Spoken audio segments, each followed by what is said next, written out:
तो बच्चों, आज हम 10th क्लास का जो पृष्ठीय क्षेत्रफल है उसकी अगली वीडियो लेकर आए हैं। हमने उससे पहले एक्सरसाइज 13.2 के 3 क्वेश्चन हल कर दिए हैं। अब हम क्वेश्चन नंबर 4 चलेंगे। तो देखो, एक्सरसाइज शुरू करने से पहले हमारे सबके जो फॉर्मूले हैं ना, वो याद होने जरूरी है। तो एक कलमदान, यानी कि इसमें कलम हम रखते हैं, घनाभ के आकार की एक लकड़ी से बना है, जिसमें कलम रखने के लिए 4 शंक्वाकार गड्ढे बने हुए हैं। अगर हम एक ये बनाएं, घनाभ के आकार की एक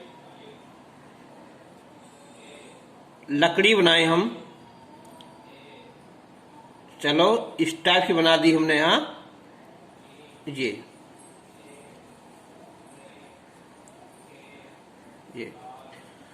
इसकी जो विमाई है वो 15, 10, 3.5। ये मान लो ये 15 लंबाई हो जाएगी, 10 चौड़ाई हो जाएगी और 3.5 ऊंचाई हो जाएगी।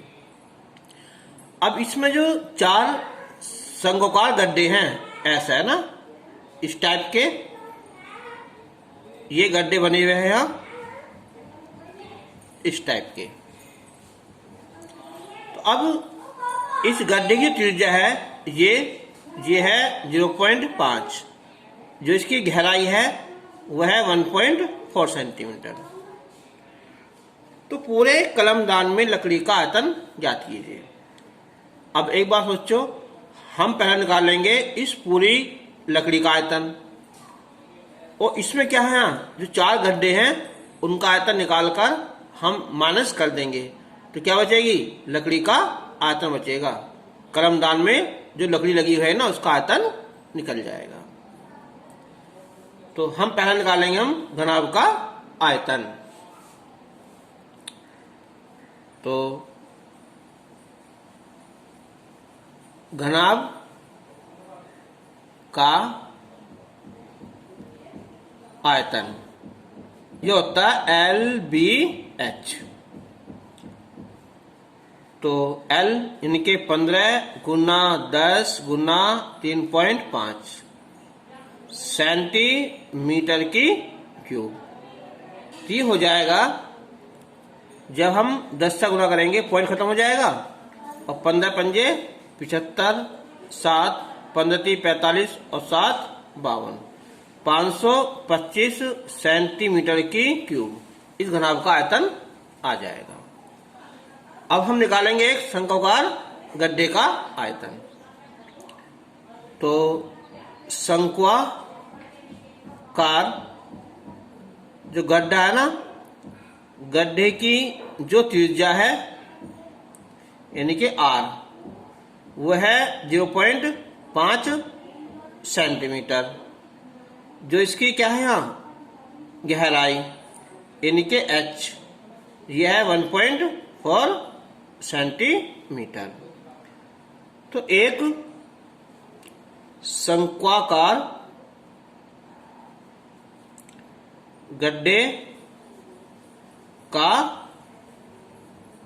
आयतन, तो फॉर्मूला इसका होता है 1/3 पाई R² H।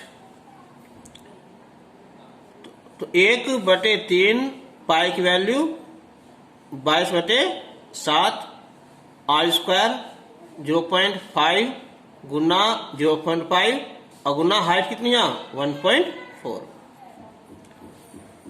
तो बराबर, देखो ये हो जाएगा यहाँ 7 दूनी 14 है ना, यानी कि 0.2। अब हम गुना करेंगे हम, तो 5 दूनी 10, 10 पंजे 50, यानी कि 22 गुना 50। लेकिन पॉइंट लगेगा हमारा 1 2 3, 1 2 3 यहाँ लगेगा, और बटे 3 सेंटीमीटर की क्यूब। अब गड्ढे कितने हमारे यहाँ 4, ठीक है, तो इसलिए 4 शंक्वाकार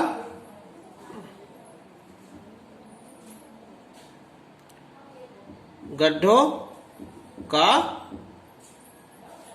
आयतन हम 4 से गुना कर देंगे। 050/3। एक काम कर लो, इस पॉइंट से बचने के लिए 1 2 3 है ना, तो 1 2 3 0 हो जाएंगे ना, तो घन सेंटीमीटर। अब डिवाइड कर लो, देखो यहां यह आएगा 50 छिक्का 300, 0 जाएगी और 4 से 15, यानी कि ये आ जाएगा 22/15। तो ये आ जाएगा 15 एकन 15, 7, 15 चौका 60, 10, 15 सिक्का 90, 15 सिक्का 90 है ना, यानी कि हम लगा सकते हैं यहाँ 1.47 सेंटीमीटर की क्यूब। तो अब लकड़ी शेष भाग में लकड़ी लगी हुई है ना, ये तो खोखला होगा अंदर से, तो पूरे कलम दान में लकड़ी का जो आयतन है ना, ये आ जाएगा घनाभ का आयतन माइनस चारों शंक्वाकार गड्ढों का आयतन।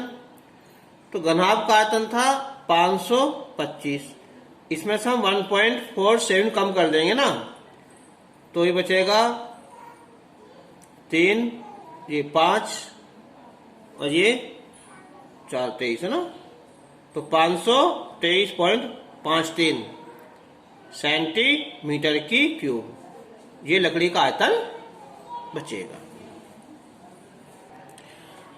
क्वेश्चन नंबर 5, एक बर्तन एक उल्टे शंकु के आकार का है। जैसे क्या होता है, हमारा एक कीप होता है ना, इस टाइप का एक बर्तन है ये, जिसकी ऊंचाई 8 सेंटीमीटर है। ये हमारी 8 सेंटीमीटर है। इसका ऊपर सिरा खुला हुआ है। त्रिज्या 5 सेंटीमीटर है, 5 सेंटीमीटर है। और इसमें क्या है, ऊपर तक पानी भरा हुआ है।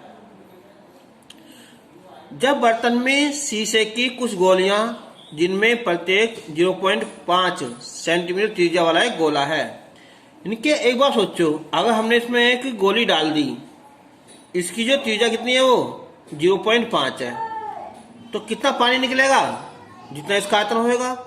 और ऐसे ही हमने जो है इसमें कई गोलियां ऐसे करके हम डाल दी, तो इसका क्या होता है, इसका 1/4 जो भाग है वो पानी से बाहर निकल जाएगा, बर्तन से बाहर निकल जाएगा। तो इसका मतलब हुआ कि निकले हुए जो पानी का आयतन है ना, वो डाली गई गोलियों की संख्या के बराबर है। डाली गई गोलियों की जो आयतन है ना, उसके आयतन के बराबर है। तो हम पहले निकालेंगे क्या चीज, इस बर्तन में भरे पानी का आयतन निकाल लेंगे। फिर निकले पानी का आयतन कितना, 1/4, उसे भाग कर देंगे 4 से। उसके बाद क्या निकालेंगे हम, इसका एक गोली का आयतन निकाल लेंगे।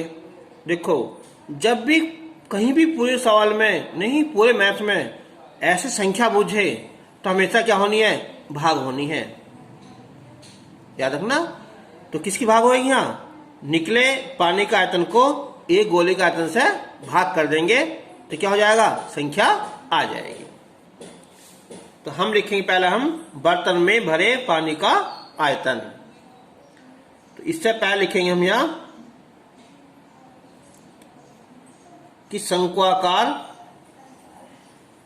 बर्तन की जो ऊंचाई है या गहराई है h, ये हमारी 8 सेंटीमीटर, जो इसकी त्रिज्या है और वह है 5 सेंटीमीटर।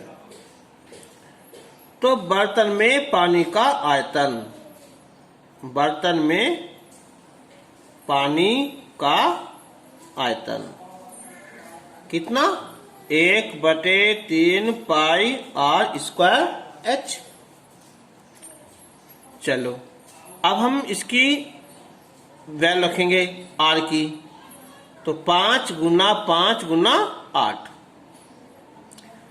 तो ये हो जाएगा 5 5 25 8 200 पाई बटे 3 सेंटीमीटर की क्यूब। अब उसने कहा है कि इसमें से जो है ना 1/4 भाग पानी बाहर निकल जाता है ना, कि बर्तन में कुछ गोलियां डालने से पानी का 1/4 भाग बाहर निकल जाता है। तो बाहर निकले पानी का आयतन,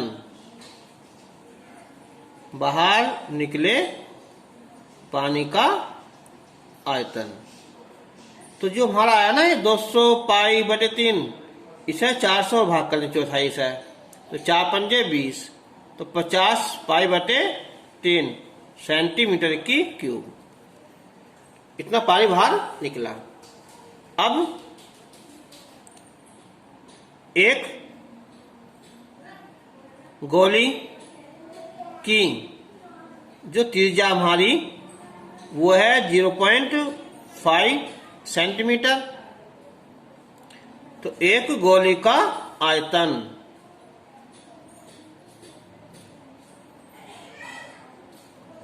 तो गोल का आयतन होता है 4/3 पाई आर क्यूब, यानी कि 0.5 गुना 0.5 गुना 0.5।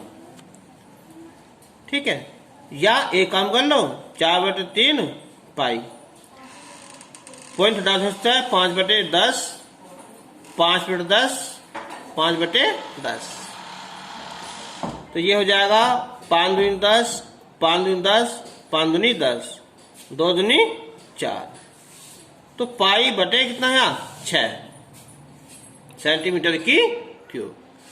अब हमें निकालनी है गोलियों की संख्या। तो मैंने अभी बताया था कि जब भी संख्या निकालनी हो तो क्या करना हमें, भाग, इनके निकले हुए पानी का आयतन उसको एक गोली का आयतन से भाग कर देंगे। गोलियों की संख्या,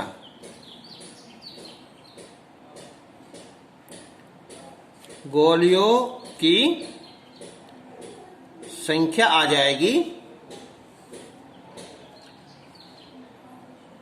बर्तन से बाहर निकले पानी का आयतन और बटे एक गोली का आयतन। तो 50 पाई बटे 3 को हम पाई बटे 6 से भाग कर देंगे, तो 50 पाई नीचे बटे ऊपर पहुंच जाएगा और ये नीचे आ जाएगा ना 3 पाई, पाई से पाई 3 दूनी 6, यानी कि हम उसमें 100 गोली डाल देंगे। क्वेश्चन नंबर 6 है यहाँ कि 220 सेंटीमीटर ऊंचाई और व्यास 24 सेंटीमीटर वाला एक बेलन जिस पर 60 सेंटीमीटर ऊंचाई और 8 सेंटीमीटर त्रिज्या वाला एक अन्य बेलन आरोपित है। इनके 2 बेलन हैं, ऊपर नीचे है ना, ऊपर थोड़ा पतला वाला है कि और इसके जो नीचे है वो इसे बड़ा वाला ना, ये वाला। ठीक है, ये 2 बेलन, तो इसका बना दिया गया हमें एक स्तंभ। इसकी जो ऊंचाई है ये तो है 220 सेंटीमीटर, जो इसका व्यास है ये है 24 सेंटीमीटर, जो इसके ऊपर लगाया गया है इसकी ऊंचाई है 60 सेंटीमीटर और जो इसकी त्रिज्या है ये है 8 सेंटीमीटर। तो इस स्तंभ का द्रव्यमान ज्ञात कीजिए, जबकि 1 सेंटीमीटर की क्यूब लोहे का जब क्यूब आएगा तो इसका मतलब क्या होगा, हमें इसका आयतन निकालना है, इस स्तंभ का आयतन। चलो तो 2 बेलन हो गए, तो ये मान लो है पहले कि पहले बेलन की ऊंचाई तो है 220 सेंटीमीटर और जो इसकी त्रिज्या है वो आधी हो जाएगी यानी कि 12 सेंटीमीटर। फिर दूसरे बेलन की ऊंचाई है 60 सेंटीमीटर और त्रिज्या है 8 सेंटीमीटर। अब एक बात देखो, 2 बेलन हो गए, 2 ऊंचाई होगी, 2 त्रिज्या होगी। पहला वाला है तो ऊंचाई h1 त्रिज्या r1, दूसरे वाला है ऊंचाई h2 और त्रिज्या r2। अब निकालेंगे हम स्तंभ का आयतन।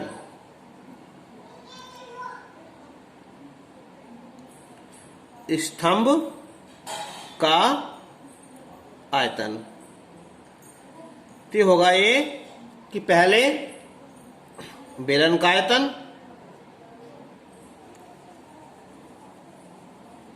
प्लस दूसरे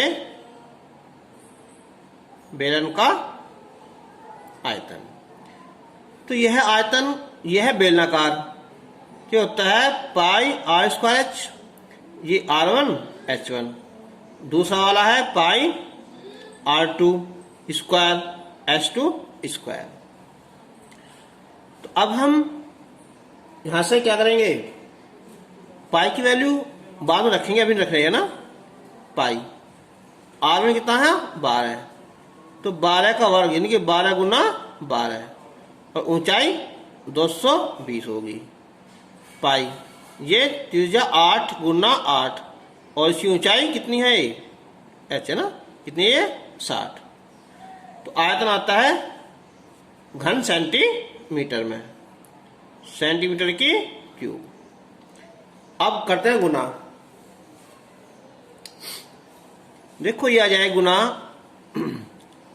12 करो पहले 12 0 0 12 दूनी 24 2 12 दूनी 24 और 2 26 गुना 12 पाई हो जाएगा। ये 8 सिंह 48 480 गुना 8 पाई सेंटीमीटर की क्यूब गुना 12 0 0 12 चौक 48 4 12 सिंह 72 4 76 7 12 दूनी 24 24 7 31। तो ये हो गया ना 8 0 0 8 64 6 832 और 6 38, ये हो गया। अब हम इन दोनों जोड़ेंगे तो ये हो जाएगा, देखो यहाँ 0 0 ये 0 हो जाएगा, 8 4 12 7 और 8 15 2 और 3 5 और ये 3 पाई सेंटीमीटर की क्यूब होगा। या 35 ये 52 0 गुना कर दो यहाँ 3.14 से सेंटीमीटर की क्यूब। अब उसने दिया है यहाँ कि 1 सेंटीमीटर क्यूब लोहे का द्रव्यमान कितना है, ये 8 ग्राम है ना, 8 ग्राम है। तो इसलिए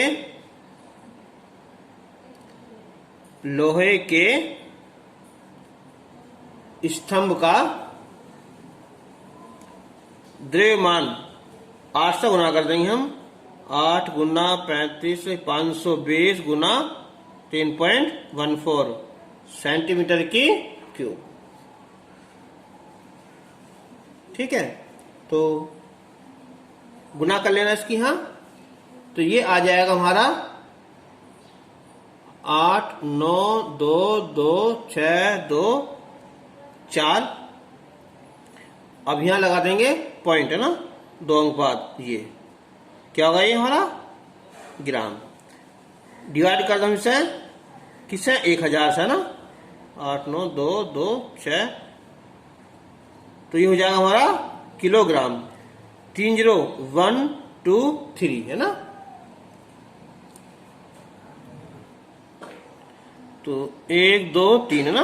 तो 8 9.222624 ग्राम, ठीक है। 89 किलोग्राम .22 ये ग्राम आंसर आ जाएगा। क्वेश्चन नंबर 7 है, एक ठोस में ऊंचाई 120 सेंटीमीटर और त्रिज्या 60 सेंटीमीटर वाला एक शंकु सम्मिलित है।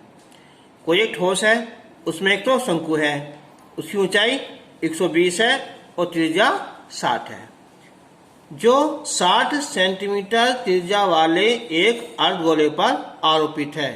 तो इसका मतलब क्या हुआ, ये हमारा एक है शंकु, ये वाला, ये, ठीक है, ये शंकु होगा। अब इस शंकु की जो ऊंचाई है, ये तो यह 120 सेंटीमीटर, जो इसकी त्रिज्या है यह है 60 सेंटीमीटर,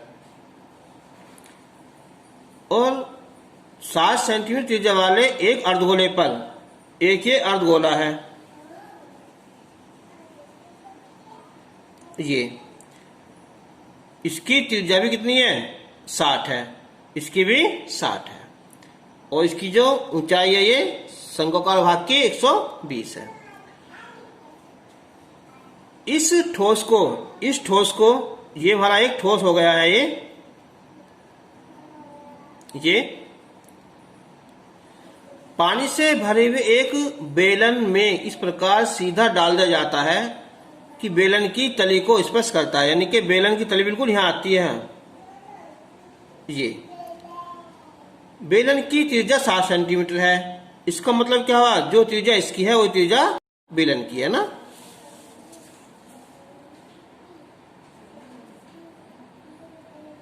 ठीक है, इस प्रकार का ये बेलन हो जाएगा।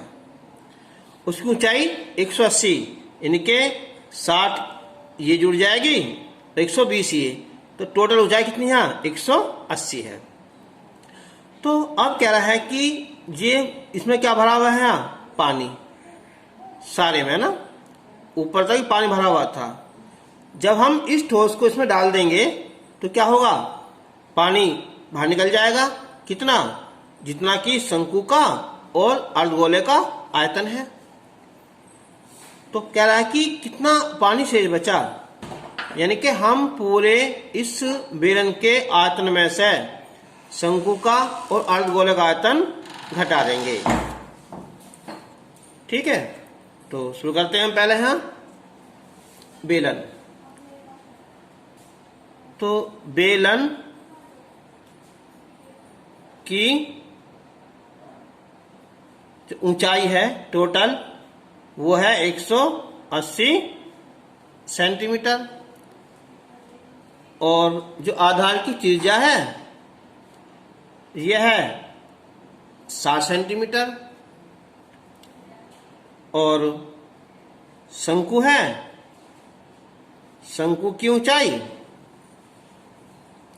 यह है 120 सेंटीमीटर, और इसकी जो त्रिज्या है ये कितनी है, 60 सेंटीमीटर,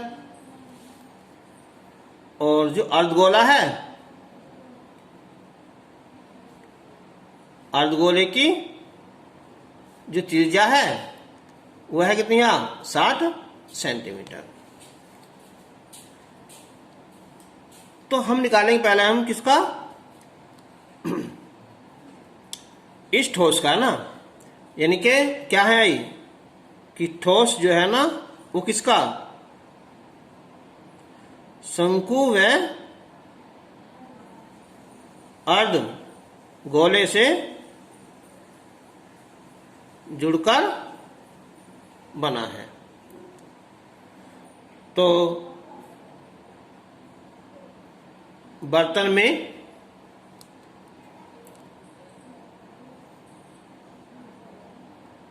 शेष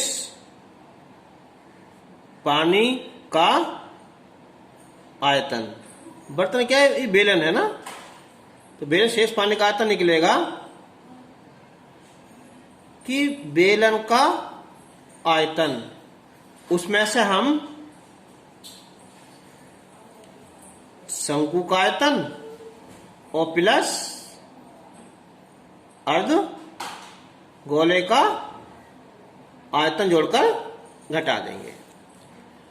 तो बेलन का आयतन होता है पाई आर स्क्वायर एच, और जो शंकु है उसका आयतन 1/3 पाई आर स्क्वायर एच, अर्धगोले का 2/3 पाई आर की क्यूब। अब ऐसा मान सकते हैं, चलो जो बेलन है इसकी ऊंचाई h1, त्रिज्या r1, शंकु की h2, त्रिज्या r2 और अर्धगोले की यहाँ r3, तो r1 h1 r2 h2 ये क्यू हो जाएगा। तो अब पाई की वैल्यू हम बाद में रखेंगे, पहले ऐसे हल करेंगे ना, r स्क्वायर 60 गुना 60 h 180 1/3 पाई 60 गुना 60 h कितनी है इसकी 120 प्लस 2/3 पाई 60 गुना 60 गुना 60। तो गुना करेंगे हम यहाँ इनकी गुना, तो ये आएगा हमारा, पहले तो 1 2 3 जीरो हो जाएंगी, ठीक है। ये 6 संग 36 गुना 18 ना, जब 36 की 18 गुना करेंगे तो 18 छिक्का 108 10 और 18 थी 54 और 10 64, ये हो जाएगा। ये 3 से डिवाइड कर लो यहाँ 40, तो 6 संग 36 36 चौका 144 1 2 3 3 जो हो जाएंगी प्लस 3 से यहाँ 20, तो 6 संग 36 दूनी 72 दूनी 144 और 1 2 3 1 2 3 जीरो से हो जाएंगी, तो हो जाएगा 1 2 3 पाई माइनस ये कितना हो जाएगा यहाँ 288 और 1 2 3 पाई माइनस कर दो यहाँ 1 2 3 8 ये 0 14 में 7 गए यहाँ 6 और यहाँ 5 5 में 2 गए यहाँ 3 पाई घन सेंटीमीटर, इतना पानी बचेगा, ठीक है। अब हम पाई का मान रख दो,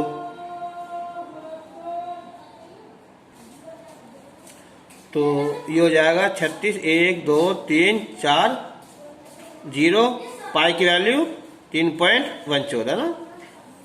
जब हम इनकी गुना करेंगे ना, ठीक है, तो गुना आ जाएगी यहाँ, देखो गुना करेंगे मैंने यहाँ इसकी यहाँ 11 30 4 है ना, और क्या बचा है 1 2 3 जीरो बच गई ना, 4 जीरो, तो 1 2 3 4, अब पॉइंट के बाद 2 अंक हैं तो 2 ये खत्म हो जाएगा, यानी कि 11 30 और ये 400 सेंटीमीटर की क्यूब। अब मैं इसे कितने से यहाँ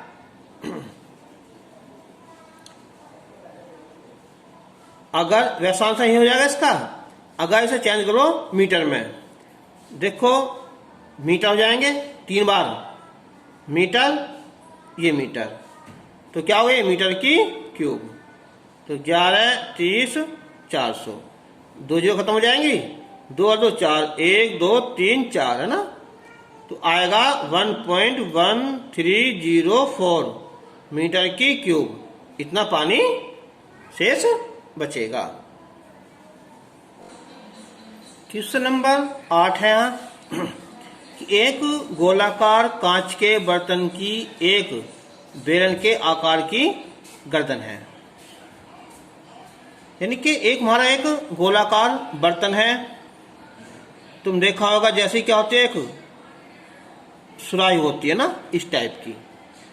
इसकी जो ये गर्दन है, ये वाली गर्दन, ये एक बेलनाकार टाइप की है। इसकी लंबाई जो है गर्दन की, ये 8 सेंटीमीटर है। इसका जो व्यास है वो 2 सेंटीमीटर है। और ये गोलाकार है, इसका जो व्यास है ये है 8.5 सेंटीमीटर। तो इसमें क्या है, पानी भरा हुआ है। तो ये कह रहा है कि एक बच्चे ने ज्ञात किया कि इस बर्तन का आयतन 345 सेंटीमीटर क्यूब है। अब ये बात सही है या गलत है? तो हम क्या करेंगे, हम इसका आयतन निकाल लेंगे। अगर हमारा आयतन इतना आया तो उत्तर सही है, नहीं तो गलत है। ठीक है, तो अब हम लिखेंगे पहले क्या है, बेलनाकार भाग की क्या चीज है, लंबाई, यानी कि बेलनाकार भाग की जो लंबाई है वह है 8 सेंटीमीटर। जो इसकी त्रिज्या है 2 से आधी कर देंगे ना, कितनी आई, 1 सेंटीमीटर। गोलाकार भाग की जो त्रिज्या है वो 8.5/2 सेंटीमीटर। तो अब निकालेंगे हम बर्तन में पानी का आयतन। बर्तन में पानी का आयतन तो होगा ये गोले का आयतन और प्लस बेलन का आयतन। तो गोले का आयतन होगा 4/3 पाई r की क्यूब। इसे मान लो चलो r1 ना, और इसे यहां r2, और बेलन की यहां पाई r2 स्क्वायर, और ये h। चलो मान रखते इसका हम यहां कि 4/3 पाई की वैल्यू बाद में रख देंगे। चलो r1 क्या है, 1, ये है 8.5 है ना, 8.5/2 गुना 8.5/2 और 8.5/2। r स्क्वायर है 1 गुना 1 और ऊंचाई 8। तो 2 दूनी 4 कैंसिल हो जाएगा ये, और ये हो जाएगा नीचे यहाँ 3 दूनी 6। इन दोनों गुना करेंगे तो गुना आएगी 5 में 25, 9 72 ये आ जाएगी, और 8.5 ये आ जाएगी। आइए कितना है, 8 पाई, 8 गुना 3 पॉइंट, चलो उसे बाद में देंगे कितना है सीधा 8 पाई। ये भी क्या हुआ यहाँ, पाई। तो इसकी गुना करेंगे पहले हमें ना, ये वाली गुना। तो हम इसकी जो है 8.5 गुना करेंगे, ये आ जाएगी गुना 8.5, ये पाई बटे 2 तिया 6, ये 8 पाई। अब हमने इन सब की गुना कर दिए ना, पाई की वैल्यू रखकर 3.14। ठीक है, तो ये गुना ये आ जाएगा ना, आंसर ये वाला आया। अब लड़के का आयतन क्या था, 345 था ना, 345 है ना। तो क्या हुआ? अतः बच्चे का जो उत्तर है ना वो सही नहीं है। आंसर